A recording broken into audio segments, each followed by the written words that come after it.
kunut nazilah. Kunut nazilah ni sekarang setengah masjid masih lagi baca kunut nazilah. Sempena dengan sahabat-sahabat kita umat Islam di Gaza, di Palestin sedang diganyang oleh Yahudi. Jadi hak tu email baca kunut tu, Zuhur baca, Jumaat baca tak, Maghrib baca, bukan subuh saja baca, ataupun subuh pun dia panjang. Allahumma ya munzilal kitab wa ya mujriyas sahab. Ingat tak? Itu dia panggil kunut nazilah. Kunut dibaca ketika musibah. Baik, kita tengok sini. Dan oleh itu maka adalah kunutnya Nabi sallallahu alaihi wasallam ialah bagi sesuatu yang arid. Arid ni suatu peristiwa besar yang berlaku. Sama ada halangan daripada kafir ataupun bala yang berlaku, maka tatkala terhapus halangan itu, baginda salat tinggalkan dia dan tiada menentukannya di waktu subuh. Bahkan Nabi kita kunut 5 waktu. 5 waktu solat Nabi kita kunut. Sebagaimana yang diriwayatkan oleh daripada Anas, kanal qunutu minal maghribi wal fajri. Rawahul Bukhari. Adalah kunut itu daripada sembahyang maghrib dengan subuh. Maghrib pun ada, subuh pun ada. Dan daripada Al-Bara radhiyallahu anhu, kana yaqnutu fi salatil maghrib wal fajri, rawahu Muslim, sama juga. Dan telah menyebutkan oleh Imam Ahmad daripada Ibnu Abbas, katanya berkunut Rasulullah sallallahu alaihi wasallam sebulan berturut-turut, waktu zuhur, asar, maghrib dan isya dan subuh, pada tiap-tiap kali mengiringi sembahyang. Iaitulah apabila beliau selepas membaca Sami Allahu liman hamidah, dari rakaat yang terakhir ia mendoakan atas kampung Hai dari Bani Sulaim ke atas Ra'il dan Usayyah, berbagi Usayyah dan Zakwan, dengan diaminkan oleh orang-orang yang di belakangnya. Diaminkan oleh orang-orang yang di belakangnya. Baik, ini dia panggil kunut nazilah. Apa dia cerita? Cerita dia ada beberapa cerita. Salah satu daripada cerita, tuan-tuan tanda cerita ni menarik. Kita ada kalanya Nabi kita solat, dia baca kunut kepada siapa? Kepada sahabat-sahabat yang tertindas di Mekah. Dia panggil minal mustad'afin. Minal mustad'afin ni orang-orang yang ditindas di Mekah, nak hijrah tak boleh. Maka Nabi kita sallallahu alaihi wasallam di akhir solat dia baca kunut. Ini hadis ini riwayat Abu Hurairah radhiyallahu anhu, tulis kategori yang pertama, Nabi kita baca kunut untuk menyelamatkan umat Islam yang tertindas. Maka kata Abu Hurairah, lamma rafa'an nabiyyu sallallahu alaihi wasallam ra'sahu min ar-rak'ah, Nabi kita bangun daripada rukuk, dia baca doa, Allahumma anjil Walid bin al-Walid wa Salamat bin Hisham wa Ayyash bin Rabi'ah wal mustad'afin bi Makkah. Mana Nabi kita sebut nama orang-orang yang ditindas di Mekah, Nabi sebut nama sahabat-sahabat, diminta Allah selamatkan mereka. Kemudian baru Nabi doa kepada penduduk Mekah yang zalim. Dia kata, Allahumma shdud wat'atak ala Mudar. Ya Allah, keraskan tindak kamu ke atas kabilah Mudar, haduk kena. Allahumma ja'alha alaihim sinin kasini Yusuf. Jadikan mereka ditimpa kemarau sebagaimana berlakunya kemarau pada zaman Nabi Yusuf AS. Tengok hadis dalam Bukhari. Maknanya kalaulah umat Islam ditindas, diunaya, boleh kita berdoa minta Allah Ta'ala selamatkan mereka. Macam hari ni tuan-tuan berdoa kepada Palestin, Allahumma ansur ikhwanal muslimin al-mustad'afin al-mazlumina fi Gaza. Dan Nabi juga doa ke atas penzalim. Nabi sebut nama kabilah Mudar. Jadi hari ni yang zalim di Palestin siapa? Zionis, pokok Yahudi, Israel. Jadi boleh doa kepada dia. Ini satu cerita. Cerita yang kedua, cerita Bi'ru Ma'unah. Bila berlaku Bi'ru Ma'unah ni, para jemaah sekalian, ketika tahun yang keempat hijrah. Tahun yang keempat hijrah, kata Anas radhiyallahu anhu, dia kata, sat kabilah Ri'lan, bagi bawah Ri'lan, Zakwan dan Usayyah Bani Lahyan. Puak-puak kabilah ni istamaddu Rasulullah, minta bantuan Nabi sallallahu alaihi wasallam nak mengalahkan musuh mereka. Nak mengalahkan musuh mereka. Nabi pun tak apa. Dah mau nak bantuan, Nabi kita hantar 70 orang sahabat. Nabi hantar berapa orang? 70 orang sahabat suruh pergi bantu ni kabilah ini. Mereka ni namakan Qurra. Makna Qurra ni orang pandai-pandai. Orang pandai-pandai, orang hafal Quran, Nabi kita hantar.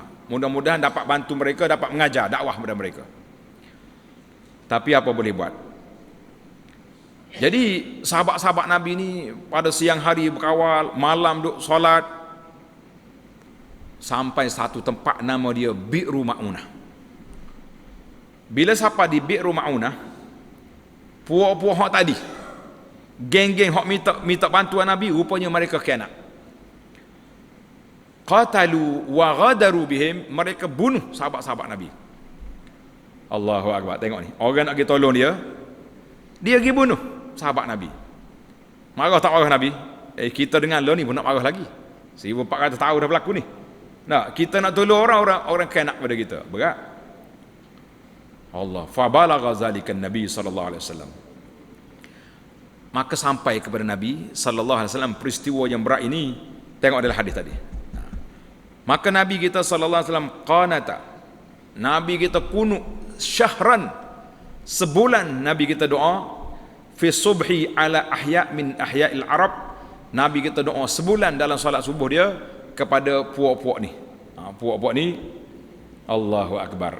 Jadi wa yu'ammin man khalfahu, jadi sahabat-sahabat ini belakang mengaminkan doa Nabi sallallahu alaihi wasallam. Jadi di sini menunjukkan bahawa boleh, mana kita boleh doakan ke atas orang-orang yang khianat, yang zalim kepada umat Islam, boleh kita doa. Macam satu masa dulu kita doa kepada puak-puak hadus meleh umat Islam di mana, di Rohingya contohnya. Jadi dengar, dalam lapak Muslim Nabi sebut nama Allahumma al'an Bani Lahyan wa ri'lan wa zakwan wa usayyatan asawullaha wa rasulah.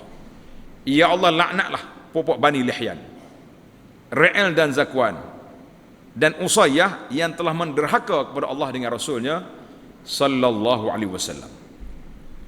Dalam riwayat Bukhari, sahabat-sahabat dengar, Ibnu Umar kata, aku dengar dalam salat subuh Nabi kita doa sebut nama Quraisy seorang-seorang yang telah khianat pada Islam. Maka para jemaah sekalian, itu menunjukkan bahawa apabila berlakunya bencana, berlakunya huru-hara, jadi kita boleh doa, dia panggil qunut nazilah.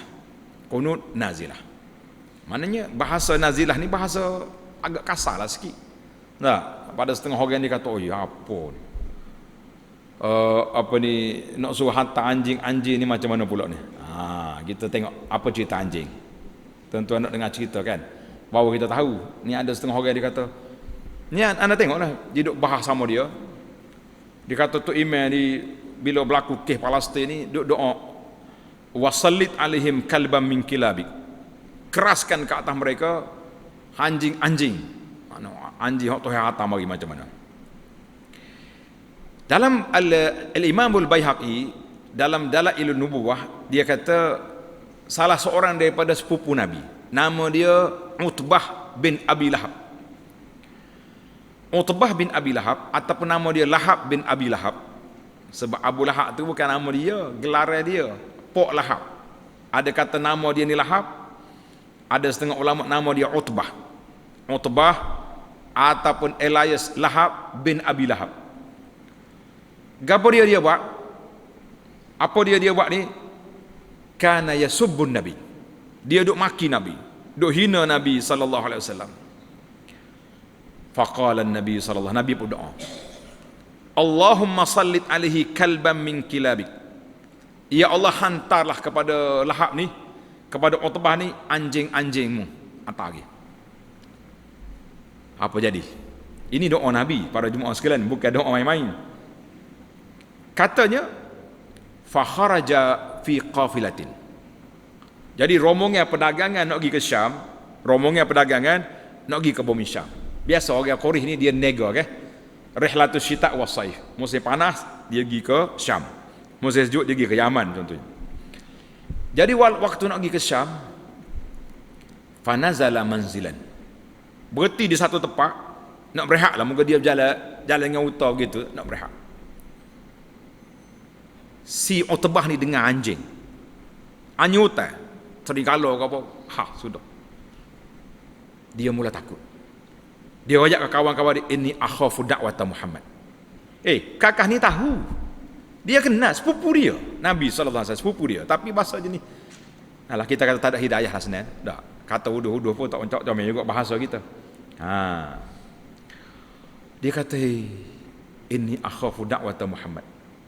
Aku takut ni. Nak tidur malam ni takut. Kau doa Muhammad ni. Dia dengar Nabi kata doa, sallit alaihi kalbam min kilabi. Sekarang ni dia dengar anjing duk menyalak. Qalu lahu kalla.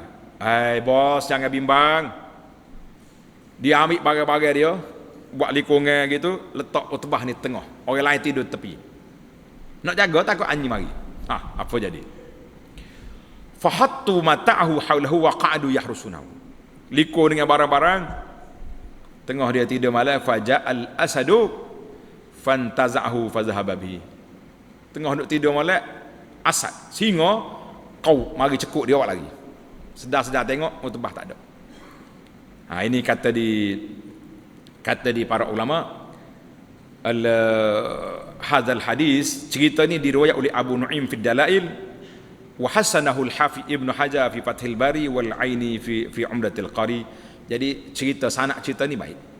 Mana cerita, maka disitulah kata di ulama hadis, wa yanbaghi an ya'lam, maka kita kena tahu doa kepada kafir ni tengok kategori. Doa kepada kafir tengok kategori. Kalau kafir ni memberi mudarat kepada orang, perbuatan dia memberi mudarat kepada orang, fad du'a al munasabah kita doa bil halaki, biarnya binasa.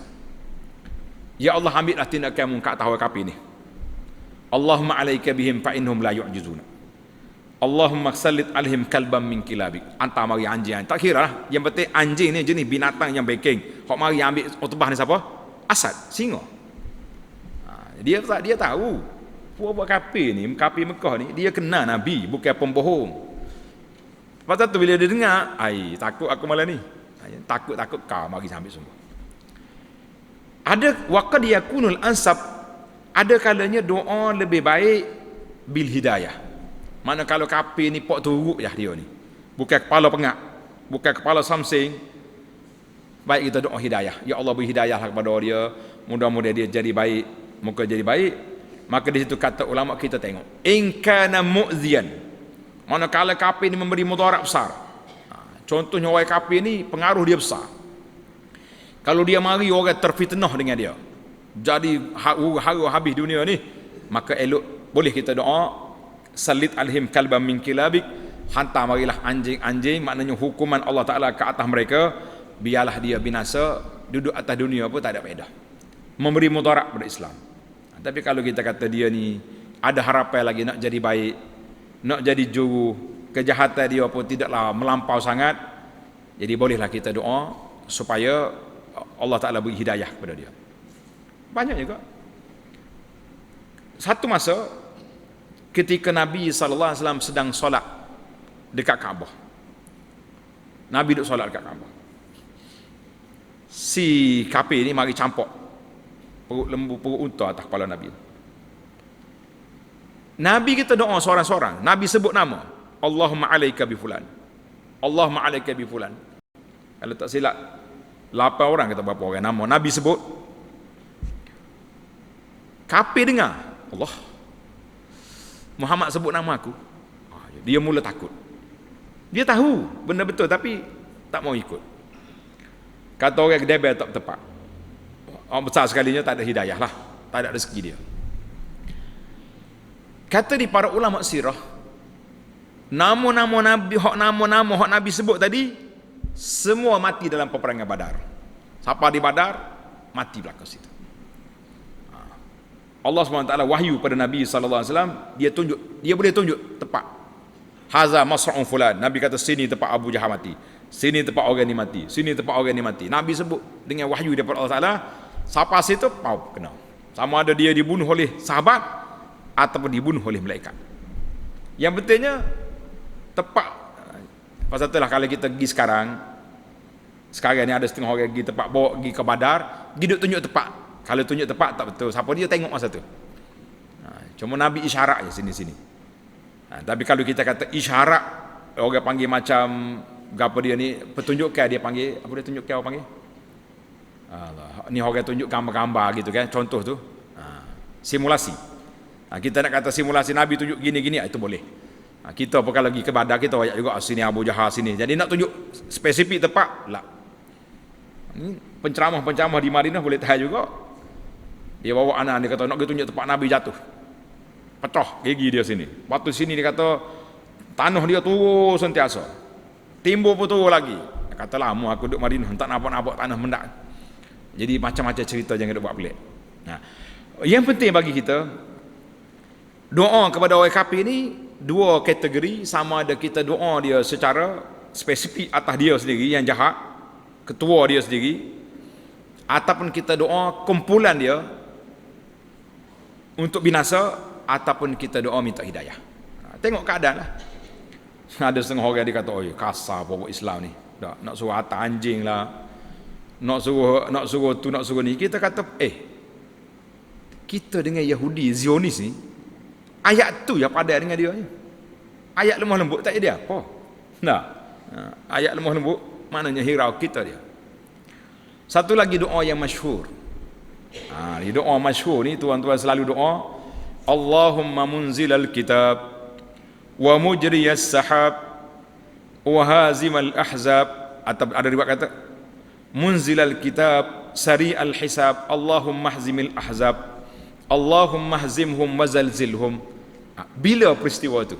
Ya Allah yang menurunkan kitab, yang menggerakkan awan, dia ada, yang menggalahkan popok tentera Ahzab, kalahkanlah popok Ahzab ini, wansurna alaihim, bantulah mereka. Jadi ini cerita Nabi kita sallallahu alaihi wasallam ketika peperangan Ahzab. Peperangan Ahzab ni peperangan yang cukup dahsyat. Peperangan Ahzab peperangan yang cukup dahsyat. Sebab apa dahsyat? Tuan-tuan tanda. Peristiwa Ahzab ni berlaku pada tahun 5 Hijrah di Madinah. Orang kafir Quraisy gerakkan satu pakatan untuk nak lanyak Madinah. Gerakkan pakatan untuk nak lanyak Madinah. Jadi dia pergi berunding dengan Yahudi Madinah. Kita mari ke bawah, mu lanyak ke atas. Nama Yahudi Bani Quraizah. Yahudi Bani Quraizah. Yahudi ni padahalnya dia buat perjanjian damai dengan Nabi sallallahu alaihi wasallam. Tapi tak sedut percayalah ke Yahudi bila-bila pun. Kalau percaya ke Yahudi tak cerdik kita. Yahudi pun tak apa. Batal perjanjian. Sebab hok nak mari Madinah ni jangkaan tentera kafir, tentera bersekutu ataupun pakatan kafir Madinah ni 10,000 tentera. Hai, boleh lanyak 10,000 ni bukan sikit. Tak, main-main nama 10,000. Banyak. Nabi SAW kumpul sahabat-sahabat boleh tentera 3,000 orang saja. 3,000 nak lawan 10,000. Dia mari kepung Madinah sampai peringkat, kata di Abu Sa'id Al-Khudri, qulna yaumal khandaq.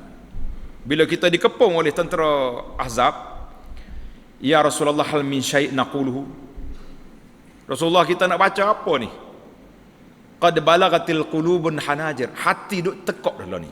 Hati duk di halkum ni, maknanya takut benar ni suasana. Nak keluar buang air pun takut. Orang kepung keliling ni.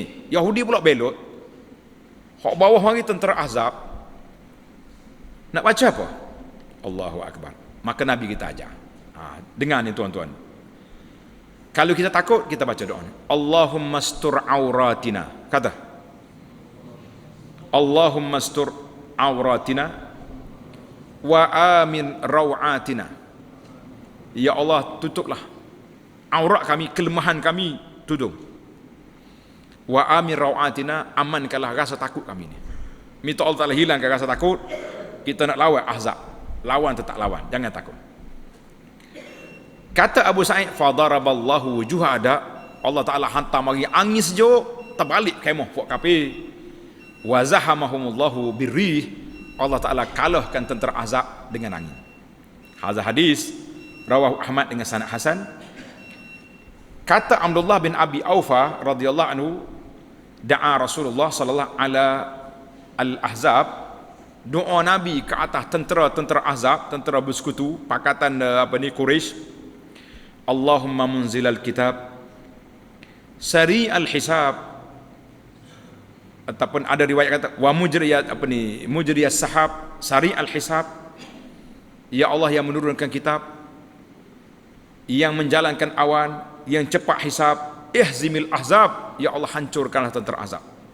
Allah mahzidhum wa zalzilhum, ya Allah goncangkan mereka, hancurkan, kalahkan mereka, goncangkan mereka. Hadis ini dalam Bukhari. Maka di sini kata para jemaah sekalian, kata Al-Qadhi Iyad fihi jawazu doa alal musyrikin wal intisar bihi al adu, boleh kita doa ke atas puak-puak kafir dan kita minta Allah Ta'ala bantukan kita ini. Kita kata alhamdulillah. Itulah di antara cerita-cerita, insya-Allah mudah-mudahan tuan-tuan dapat maklumat bahawa beberapa jenis doa yang telah dibaca oleh baginda Nabi sallallahu alaihi wasallam. Ingat tak? Maknanya ada doa kepada orang mustadafin, ada doa kepada orang kafir yang kena kepada orang Islam, ada doa ketika kita terkepung dalam keadaan takut. Kita baca doa tadi, cuma timbul lagi satu soalan, apa hikmah? Ada lagi satu bacaan daripada Sayyidina Umar, tulen. Doa kunut nazilah yang dibaca oleh Umar. Biasa juga kita dengar doa ni. Allahumma inna nasta'inuka wa nastaghfiruka wa nusni 'alaikal khaira kullah wa nashkuruka wa la nakfuruk wa nakhla'u wa natruku man yafjuruk. Allahumma iyyaka na'bud wa ilaika nusalli wa nasjud wa ilaika nas'a wa nahfid narju rahmatak. Itu semua tu muqaddimah tu dia puji Allah Ta'ala. Wa nakhsha 'adzabak inna 'adzabaka bil kuffari mulhiq. Jadi maknanya kami takut azabmu sebab azabmu akan mari menimpa kepada orang-orang kafir, akan kena azab. Jadi ini juga bacaan-baca ini juga kata Ibn Hajar mauquf sahih. Jadi ini bacaan yang diambil daripada Sayyidina Umar radhiyallahu anhu sebagai khalifah. Jadi banyaklah tuan-tuan dan para jemaah sekalian, banyak menunjukkan kepada kita iaitulah tentang doa Nabi sallallahu alaihi wasallam ke atas puak-puak kafir, macam-macam doa. Soalan yang terakhir, kenapa baca doa dalam kunut? Sedangkan dalam hadis Nabi kata aqrabu ma yakunul abdu min rabbih wa huwa sajid. Tempat yang paling dekat kita dengan Allah dalam solat ketika sujud. Pasal apa Nabi tak ajar baca doa ni dalam sujud? Kenapa dia baca dalam kunut waktu berdiri? Menarik soalan. Qala al-Imam al-Hafiz Ibn Hajar rahimahullah, wa zahara li anna al-hikmata fi ja'li qunutin nazilah fil i'tidal duna sujud. Nabi kita sallallahu baca kunut nazilah dalam i'tidal, bukan dalam sujud, les.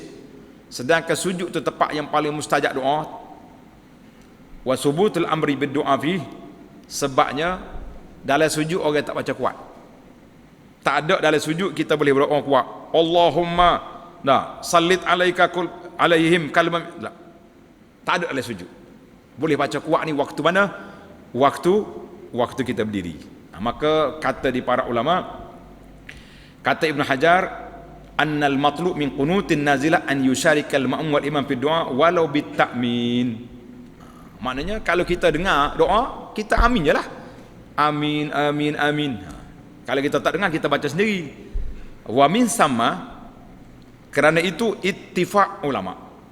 Kunut nazilah ni dibaca semua salat, termasuk zuhur, asar, yang siri pun dibaca dengan suara yang kuat untuk diaminkan oleh makmum. Jelas atau tak? Imam Nawawi kata yuqra jahran fi jami'is salawat. Semua salat kita baca kuat belaka, kita kata alhamdulillah. Jelaslah kita dalam masalah kunut an-nazilah. Adakah doa ni mesti spesifik doa tadi? Nawawi kata la.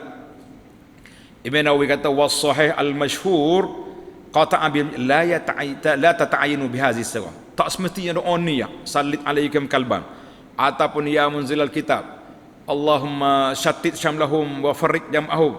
Tak. Itu doa-doa yang diambil elok, tapi kalau kita nak baca doa lain pun kita kena tengok kesesuaian masa. Sekarang ni contohnya ni kita balas dengan siapa? Kita balas dengan Yahudi. Jadi kita doa Yahudi lah. Baru ni kita balas dengan orang lain tak? Kita kata siapa baru ni?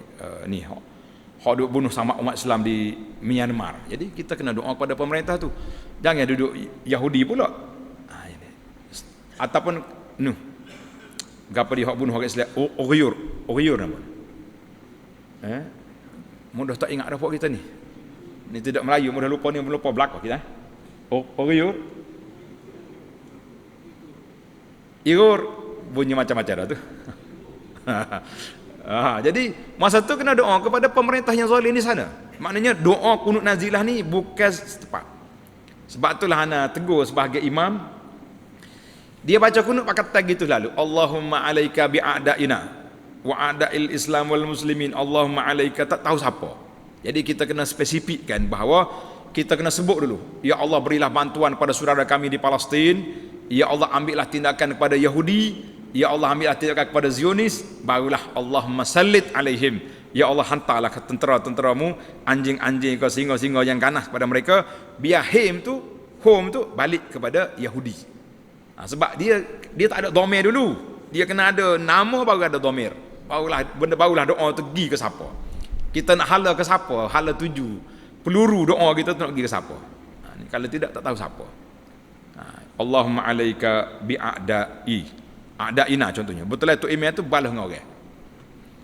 Musuh dia doa ke musuh dia, tak tahu siapa. Jadi kalau kita kata alaika bil yahudil ghasibin wasahyuniyyin az-zalimin, barulah lepas pada tu doa tu home balik ke Yahudi belakang. Ini dia panggil fiqh doa. Kita kena belajar fiqh doa. Baik, rasanya panjang dah kunut nazilah ni, mudah-mudahan ada manfaatnya. Tuan-tuan sudah ada sandaran kenapa doa-doa itu kadang-kadang keras, ada kalanya agak kasar, sebab sesuai dengan suasana yang berlaku.